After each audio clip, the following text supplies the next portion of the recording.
예수께서 다시 두로 지방에서 나와 시돈을 지나고 데가볼리 지방을 통과하여 갈릴리 호수에 이르시매 사람들이 귀 먹고 말 더듬는 자를 데리고 예수께 나와 안수하여 주시기를 간구하거늘 예수께서 그 사람을 따로 데리고 무리를 떠나사 손가락을 그의 양 귀에 넣고 침을 뱉어 그의 혀에 손을 대시며 하늘을 우러러 탄식하시며 에바다, 이는 열리라는 뜻이라. 그의 귀가 열리고 혀가 맺힌 것이 곧 풀려 말이 분명하여졌더라. 예수께서 그들에게 경고하사 아무에게도 이르지 말라. 하시되 경고하실수록 그들이 더욱 널리 전파하니 사람들이 심히 놀라 그가 모든 것을 잘하였도다. 못 듣는 사람도 듣게 하고 말 못하는 사람도 말하게 한다. 오늘도 주의 말씀을 사모하고 오신 성도님들 주님의 이름으로 축복합니다. 오늘 본문은 에바다라는 본문으로 잘 알려지는 예수님의 치유의 사역을 함께 보도록 하겠습니다. 에바다 그러면 애를 받는 이런 이야기는 아니고 열려라, 영어로 오픈이라는 그런 의미를 갖고 있습니다. 에바다는 아람어입니다. 예수님 당시에 이스라엘 사람들이 주로 사용하였던 언어인 아람어로 열리라, 오픈이라는 그런 의미를 갖고 있지요. 그래서 예수님께서 이 사역을 하시게 된 그 배경이 31절에 나오는데요. 31절 제가 다시 읽어보겠습니다. 예수께서 다시 두로 지방에서 나와 시돈을 지나고 데가볼리 지방을 통과하여 갈릴리 호수에 이르심에 그 앞부분에 보게 되면 예수님께서 두로와 시돈 지방으로 가시게 됩니다. 예수님은 유대인을 위해서 왔다고 스스로 공포하셨는데 두로와 시돈은 요즘으로 하면 레바논 지역인데 이방 땅까지 가시게 된 거예요. 가시게 된 이유가 무엇이었냐면 예수님이 여러 이적과 사역 그리고 하나님 나라 복음을 전하였지만 이스라엘 백성들이 예수님을 영접하려 하지 않았습니다. 오히려 예수님을 배척하고 죽이려 하는 시도까지 있게 되었을 때 예수께서는 이방 땅에 가게 되셔서 이방 땅의 사람들이 나에 대해 어떻게 반응하는지를 친히 보여주길 원하셨습니다. 그런데 정말로 시돈과 두로 지방에 갔는데 그들은 예수님을 배척하지 아니하고 예수님을 영접하고 예수님이 그곳에 더 있기를 간절히 바라는 그런 역사가 일어나게 되죠. 그래서 앞에 있는 내용이 이제 수로보니게 여인이 주인에게 떨어진 그 부스러기도 개가 먹는다 하면서 자신의 딸을 낳게 하는 은혜를 조금이라도 좀 베풀어 달라 그런 이야기가 등장하게 됩니다. 유대인들은 예수님을 받아들이지 못했어요. 그들이 갖고 있었던 전통과 그들이 갖고 있는 율법, 그들이 갖고 있는 메시아에 대한 선입견, 그들의 선입견은 이제 정치적 메시아였습니다. 예수님이 그런 행동을 하지 않자 그들을 받아들이지 않게 되죠. 근데 오히려 이방 사람들은 예수님에 대한 선입견이 없으니 그들의 질병을 치료하고 이적을 나타내고 그들이 듣지 못했던 하늘나라 복음을 전하니까 그대로 다 받아들이는 거예요. 그래서 두로와 시돈을 거쳐서 데가볼리 지역을 통과하여 갈릴리 바다로 오게 됩니다. 이 길이 한 3일쯤 되어집니다. 그래서 여기서 이제 사람들이 계속 따라오는 거예요. 예수님의 이적도 보고 말씀도 듣기 위하여 그 길을 쭉 따라옵니다. 이제 8장으로 넘어가면 7병이어 사건이라고 불려지는 예수님의 오병이어와 같은 물고기 2마리와 보리떡 7개로 4,000명을 먹이시는 사역이 있는데요. 여기에는 7광주리가 남습니다. 오병이어는 12바구니, 7병이어는 7광주리. 그래서 바구니하고 광주리는 그 느낌이 다르죠. 바구니는 이게 들고 다니는 거고 광주리는 사람이 들어가는 수 있을 만한 크기예요. 엄청나게 많은 양이 이제 남게 되었습니다. 근데 여기 8장 2절에 보면 내가 무리를 불쌍히 여겨노라 그들이 나와 함께 있은지 이미 사흘이 지났으나 먹을 것이 없도다. 3일 동안 따라온 거예요. 시돈과 두로에서부터 예수님의 사역을 보기 위하여 따라올 정도로 이방 사람들이 예수님에게 대해 엄청나게 반응하고 있었습니다. 근데 이 이스라엘 사람들은 예수님에 대하여서 영접하지 아니하는, 그래서 극명하게 보여주기 위해서 예수님이 시돈과 두로로 가게 되었죠. 이제 갈릴리 호수로 다시 돌아왔는데 예수님이 돌아온 것을 보고 사람들이 한 병자를 데리고 찾아왔습니다. 그 병자는 오늘 32절에 있는데요. 이거 제가 읽어보겠습니다. 사람들이 귀 먹고 말 더듬는 자를 데리고 예수께 나와 안수하여 주시기를 간구하거늘. 예수님에게 사람들이 누굴 데려왔냐면 귀가 안 들리고 말을 더듬는 사람을 데려왔습니다. 데려온 이유는 예수님께서 안수하여 치료하기를 원하였던 거죠. 간구하였습니다. 이 사람들이 이 사람을 제발 치료해 주세요 하며 간구하였는데요. 이 간구라는 말이 온전히 그 의미를 다 담고 있지 않는 것 같아요. 더 정확하게 표현하면 간절하게 애원하다 그런 뜻이에요. 이 단어는 거지들이 땅바닥에 누워서 한 푼만 주십시오, 먹을 것 좀 달라고 간절히 애걸하는 그런 모습이 여기 강구하다는 의미예요. 그래서 이 병자를 데리고 온 사람들이 누구인지는 알 수 없습니다. 친구일 수도 있고 가족일 수도 있겠죠. 그런데 간절히 애원하는 것으로 보아 굉장히 친밀한 관계 속에 있는 사람들이라고 여겨집니다. 귀가 안 들리고 말이 어둔한 이 사람을 데려왔습니다. 유대인 사회에서 이런 사람들은 어떻게 받아들여졌을까요? 우리가 충분히 예상하듯이 자녀가 태어날 때부터 만약에 듣지 못하고 말을 하지 못한다면 이건 부모님의 죄 때문에 이렇게 됐다라고 분명히 판단하고 정죄했을 것입니다. 혹은 삶을 살아가다가 중도의 장애를 갖게 되었다면 이 사람이 하나님께 범죄하여서 하나님이 징계하여 천벌을 내리셔서 이렇게 질병이 걸리게 되어지고 듣지 못하고 말하지 못하게 되었다라는 식으로 이야기했을 것입니다. 이 장애를 갖게 된, 복합장애를 갖게 된 이 사람이 살았을 세월들을 우리는 충분히 상상할 수 있습니다. 사회의 한 일원으로 살지 못하고 의사표현하지 못하고 또 사랑하는 자녀가 이런 장애를 갖게 되었을 때 부모님들의 마음이 엄청나게 고통스럽고 주변에 있는 사람들이 다 안타까워하는, 또 많은 사람들이 와서 고쳐달라고 한 걸 보니 이 사람이 그 주변에 사랑을 많이 받는 그런 사람이었을 것도 또한 예상이 되어지죠. 제가 한두 번 나눴던 것 같은데 대학교 1학년 때 장애인 단체에서 사역을, 봉사를 좀 한 적이 있었습니다. 그 장애인 단체에서 봉사를 하면서 제가 한 가지 깨달은 게 있었는데, 나는 이 사역을 못 하겠다. 만약에 내가 사역을 하게 되면 장애인 사역과 나는 맞지 않는다라는 걸 하나 깨닫고 나오게 되었습니다. 제가 그렇게 생각하게 됐던 결정적 사건이 하나 있었는데, 제가 사역을 하고 있을 때에 한 6살인가 7살쯤 되어지는 아이가 새롭게 들어오게 되었어요. 근데 이 아이가 이제 복합장애를 갖고 있었는데 듣지 못하고 말하지 못했습니다. 지능도 떨어졌습니다. 집에서 거의 방치되듯이 키워졌는데요. 근데 이 아이가 와가지고 계속 귀를 긁어요. 귀가 가렵다는 거죠. 그래서 때로는 피가 날 정도로 귀를 긁었습니다. 그래서 이 아이를 데리고 이제 병원으로 데리고 갔는데 동네에 있는 이비인후과에 데리고 갔습니다. 받은 지 얼마 안 되었기 때문에 이 아이의 증상을 전혀 몰랐죠. 근데 의사 선생님이 하는 이야기가 뭐였냐면 귀가 막혔다는 거예요. 그래서 가려워서 걷는다는 거죠. 왜 막혔냐면 태어나서 지금까지 한 번도 귀지를 파준 적이 없는 거예요. 그래서 이 귀지가 땀이나 습기나 이런 물기에 의해서 귀에 완전히 코르크 마개처럼 완전히 딱딱하게 막혀버렸어요. 이걸 빼내는데 굉장히 오래 걸렸고, 또 아이가 장애가 있으니까 몸을 막 움직이느냐고 2명이 양팔과 양다리를 잡고 이틀에 걸쳐서 이 귀지를 뽑아냈습니다. 제가 귀지를 봤는데 정말 코르크 마개처럼 귀에 꽉 박혀 있었습니다. 이거를 중화시키는 약이 있는데 이 약을 엄청나게 많이 넣었는데도 불구하고 이게 잘 풀리지 않아서 굉장히 애를 먹었었습니다. 근데 이때 이 의사 선생님이 해주신 이야기가 뭐였냐면, 이 아이는 복합장애인데요, 귀가 들리지 않고 말을 못하는데 이 아이는 원래 귀머거리가 아니었다는 거예요. 그리고 말을 못하는 아이가 아니었다는 거죠. 기능이 다 있는데 귀지가 막혀서 듣지 못하다 보니 청력이 심각하게 약화되었고, 듣지 못하니까 말하는 법을 배우지 못한 거예요. 그래서 말을 못하게 된 거죠. 그래서 이 아이가 어떻게 돌봄을 받았는지 나중에 이제 알아봤습니다.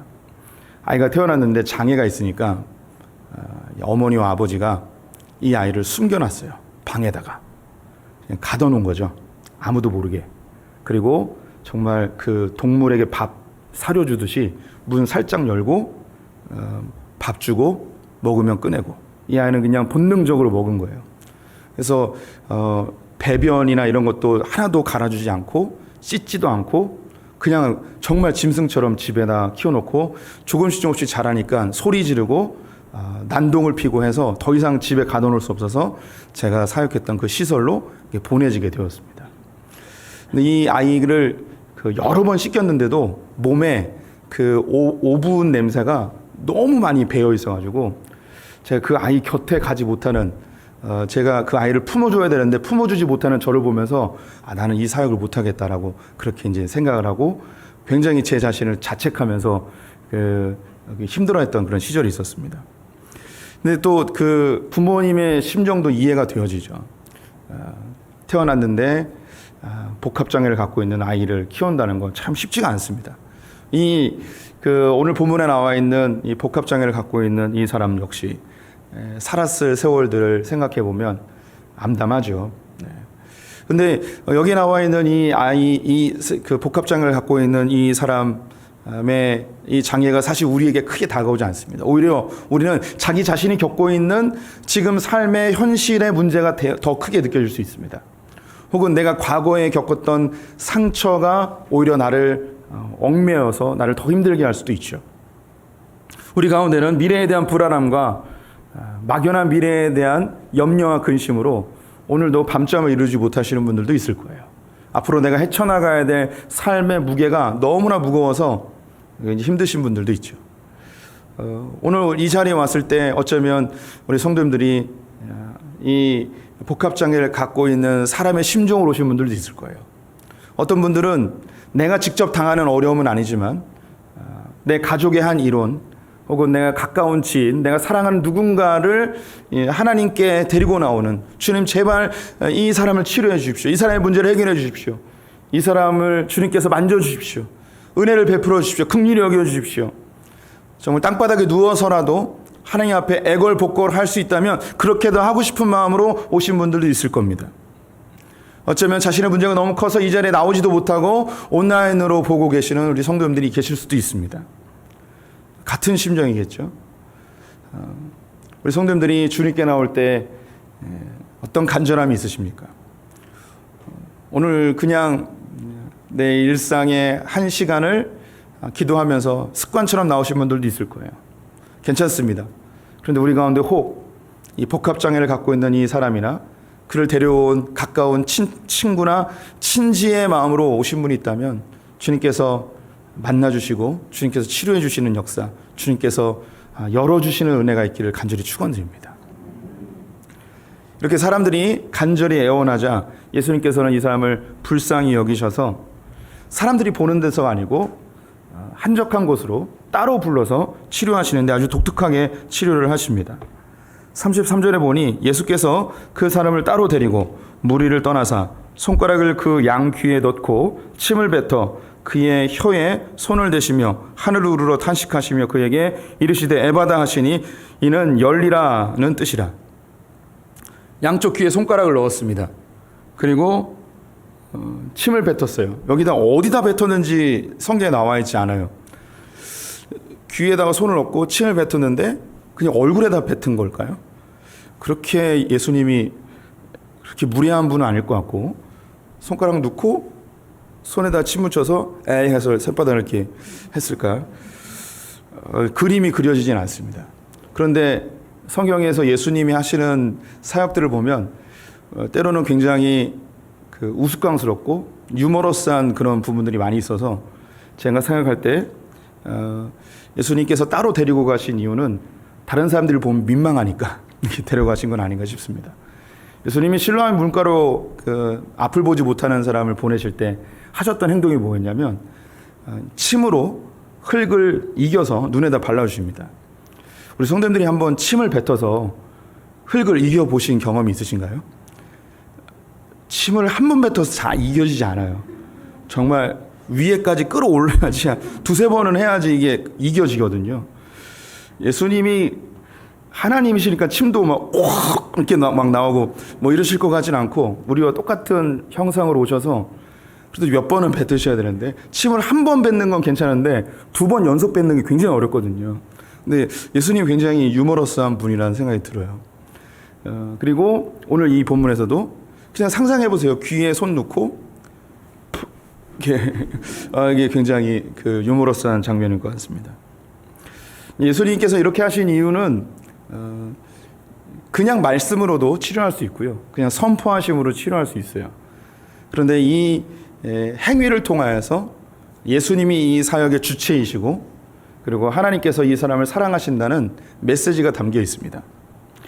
한 15년, 20년 전쯤에 우리 교단 총회에서 2단 심의를 한 적이 있었어요. 그 2단 심의가 뭐였냐면 대구에 있는 한 기도원에서 치유 사역을 하는데 그 기도원의 원장님이 여자분인데 전도사님이었어요. 이 여자 전도사님이 밀가루를 뿌려서 치료를 하시는 거예요. 근데 치유의 역사가 일어나요. 그래서 이 밀가루를 뿌리는 게 이단적 행위인지 아닌지 이걸 교단에서 심사를 하였습니다. 우리 성도님들은 어떠세요? 기름 바르는 건 보신 적이 있고 물 뿌리는 거 본 적이 있는데 밀가루를 뿌렸는데 이거 2단일까요 아닐까요?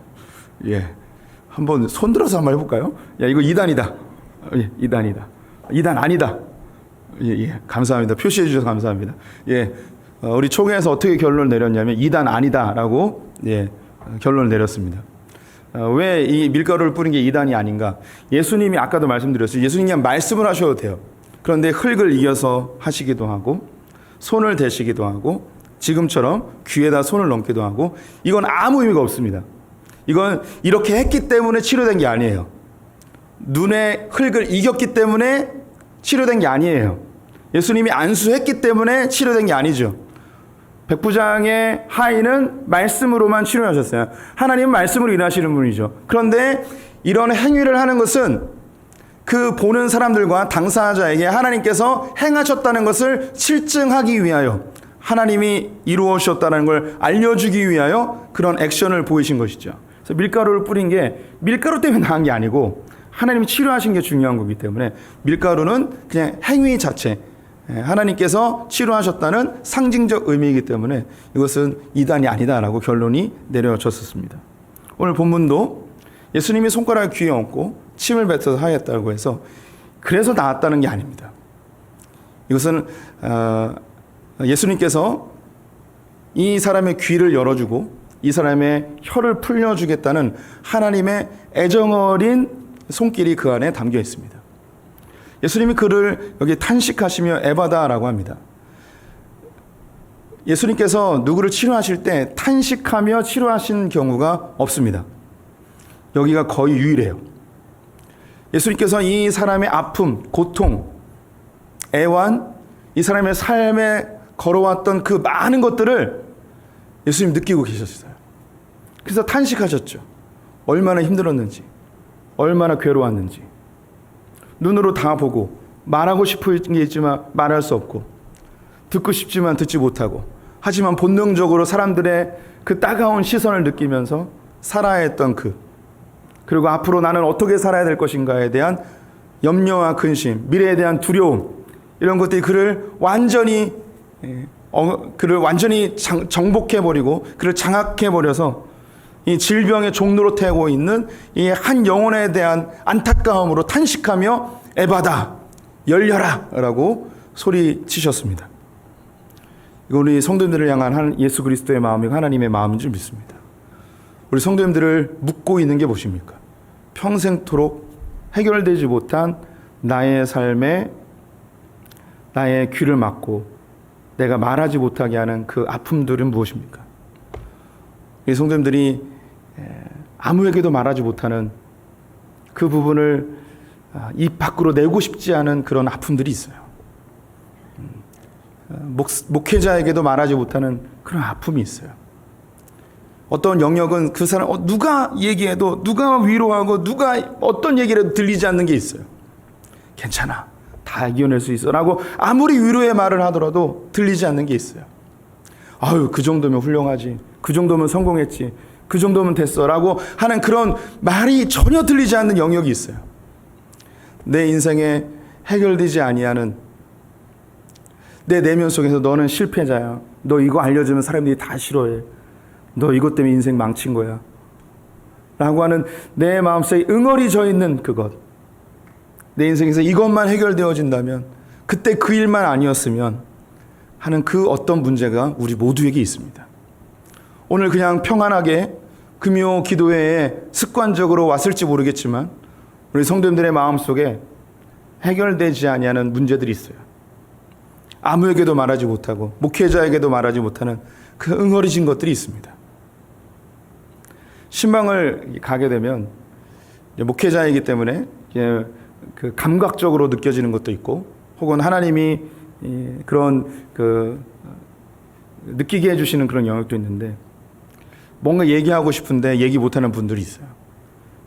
그때의 눈치를 보면은 옆에 다른 부교육자들이나 같이 간 신방에 따라오신 누군가가 옆에 있어서 말을 못하는 분들이 있어요. 담임 목회자에겐 이야기하고 싶은데 말하지 못하는 경우들도 있죠. 때로는 가끔 이메일로 자기의 깊은 고민을 전해주는 분들도 있어요. 때로는 단둘이 만나서 이야기해 주는 분들도 있습니다. 자녀의 깊은 아픔의 문제, 가족 구성원 중에 누군가의 큰 아픔의 문제, 자기가 겪었던 큰 고통에 대한 이야기들을, 숨겨놨던 그 이야기들을 토해내는 분들도 있습니다. 하지만 아예 얘기를 안 하시는 분들도 있죠. 본능적으로 느껴지는 부분이 있어요. 목회자로서 느끼는 부분이 있는데 말하지 않는 분들도 있죠. 굳이 말하지 않는 것을 애써 캐내려 하진 않습니다. 우리 성도님들이 이 금요 기도회에 주님이 탄식하는, 오랫동안 해결되지 않은 나의 문제, 그게 있다면 오늘 주님 앞에 토해냈으면 좋겠습니다. 누군가에게 얘기하지 못하더라도 어쩌면 기도가 멈춰졌던 그 영역이 있다면 주님 치료해 주십시오. 주님 열어주십시오. 그런 역사가 오늘 이 밤에 있기를 간절히 축원드립니다. 주님께서 에바다 하니까 귀가 들리게 되었고, 마비되었던 혀가 풀려서 말을 할 수 있게 되었습니다. 주변에 있던 사람들이 깜짝 놀라서 하나님을 찬양하게 되죠. 예수님께서는 그 누구에게도 얘기하지 말라 했는데 경고하면 경고할수록 오히려 더 많이 퍼지는 일이 발생하게 되어졌습니다. 오늘 이 본문에서 우리 성도님들은 어느 위치에 있는지 한번 봅시다. 우리 성도님들 한 분 한 분이 귀가 안 들리고 입이 마비되어진 이 사람일 수 있습니다. 아까 이야기한 것처럼 아무에도 얘기하지 못하는, 내게 너무 큰 상처여서 그 누가 나에게 뭐라 얘기해도 해결되지 않는, 전혀 위로가 되지 않는 내 삶의 그 영역이 있습니다. 어떤 분들은 자기가 겪었던 상처일 수도 있습니다. 컴플렉스일 수도 있습니다. 집안의 환경일 수도 있고, 자녀가 그 부분일 수도 있습니다. 아픈 상처나 이별의 고통이나 그 어떤 영역이 있습니다. 주님께서 그 부분을 열어주셔야 돼요. 주님께서 그 부분을 열어주셔야만 주님의 위로의 광선이 그 마음 깊이에 들어가 우리가 해결되어지고 풀려지게 되어집니다. 혹은 우리가 이 복합장애를 갖고 있는 사람을 데리고 온 가까운 친지나 가족일 수 있습니다. 우리 집안에 아픔을 갖고 있는, 정말 해결되지 않는 한 가족의 구성원이 있을 수 있습니다. 그 사람을 오늘 이 저녁에 주님 앞에 토해냈으면 좋겠습니다. 하나님, 내 자녀를 주님 만나 주십시오. 내 자녀의 귀를 열어주셔서 주님의 음성을 듣게 해주십시오. 그들의 입술 가운데 저주의 고백이 아니라 하나님의 말씀이 선포되게 해주십시오. 우리 가족의 구성원 중에 질병으로 고통당하는 자가 있다면 주님 찾아가셔서 치료해 주십시오. 주님 만나 주십시오. 마음에 큰 상처가 있는 사람이 있다면 주님 그의 귀에 속삭여 주십시오. 내가 너를 사랑한다. 내가 널 위로한다. 너는 존귀하다. 다른 사람들의 소리가 아니라 주님의 음성을 들려주십시오. 그 귀를 열어주십시오. 그리고 그 입술 가운데 주님이 저를 사랑하십니다. 주님 나를 위한 놀라운 계획을 가지고 계십니다. 라는 그 하나님의 말씀이 선포되어지는 예언하는 입술이 되게 해주십시오. 라고 우리 성도님들이 기도하였으면 좋겠습니다. 우리가 기도하면 하나님께서 성취해 주십니다. 오늘 이 저녁에 주님께서 우리의 귀를 열어주고 우리의 입을 열어주는 역사가 있었으면 좋겠습니다. 하나님께 간절히 구하면 주님이 응답해 주십니다. 실제적인 치유의 역사가 일어날 뿐만 아니라 여기서 귀가 열리고 입이 열렸다는 것은 영적인 귀와 영적인 혀가 열렸다는 의미를 함께 내포하고 있습니다. 저는 우리 성도님들이 갖고 있는 삶의 문제들이 주님이 찾아가셔서 열어주시길 간절히 소망합니다. 하지만 그렇게 안 하실 수도 있습니다. 하지만 내게 당하고 있는 상처와 아픔과 고통과 시련을 주님께서 말씀하시는 것으로 해석하고 주님께서 지도하신 대로 선포할 수 있는 사람으로는 100% 다 바뀌게 되어집니다. 우리 성도님들의 삶의 문제가 100% 해결이 되지 않을지라도 해결이 되기도 하고 그렇지 않을 수도 있습니다. 시간이 걸려서 해결되기도 하지만, 이것은 되기도 하고 안 되기도 하지만 반드시 일어나는 건 있습니다. 그것이 뭐냐? 내 귀가 열려서 내 문제에 대하여 하나님이 뭐라고 말씀하시는지 들을 수 있게 되고, 하나님이 이 사건에 대해서 무엇이라고 선포하시는지 내 입술이 열리는 것은 모든 사람에게 해당되는 것임을 성도님들이 기억해 주셨으면 좋겠습니다. 우리 성도님들은 유튜브 뭐 자주 보시는지 모르겠는데, 그 경제 유튜버 중에 신사임당이라고 있습니다. 혹시 뭐 아시는 분 있을지 모르겠는데, 구독자가 뭐 150만 명인가 그런 것 같아요. 지금까지 유튜브로 번 수익이 100억이 넘는다고 하더라고요. 이 사람이 이름이 주언규 PD인데요. 왜 PD라는 별칭이 붙었냐면, 그가 한국경제TV PD였습니다. 그래서 이제 나와서도 계속 이제 PD 소리를 듣고 있는데, 경제신문에서 이제 그 재테크와 주식 뭐 이런 거를 프로그램을 제작하며 만들다가 이제 혼자 독립해서 이 유튜브를 하게 되는데, 이분이 몇 개월 전부터 교회를 다니기 시작했어요. 원래 어릴 때 뭐 성경학교 정도 다녔는데 교회를 안 다니다가 몇 개월 전에 교회를 다니기 시작했다고 합니다. 서울의 잠실 쪽에 있는 그 뭐 오륜교회를 다니고 있더라고요. 그래서 그 인터뷰를 통해서 교회에 가서, 이제 교회 다닌 지 몇 개월 안 된 거예요. 근데 교회를 가서 깨닫게 되어진 기독교인들의 특성, 일반 사람들과 다른 기독교인들의 특성에 대해서 3가지를 인터뷰를 통해서 얘기한 걸 듣게 됐습니다. 이 사람이 이야기한 게 아주 그 명확한 기독교인들의 특징이라고 생각이 드는데, 첫 번째 특징이 뭐냐면 자기 객관화를 잘한다는 거예요. 기독교인들은.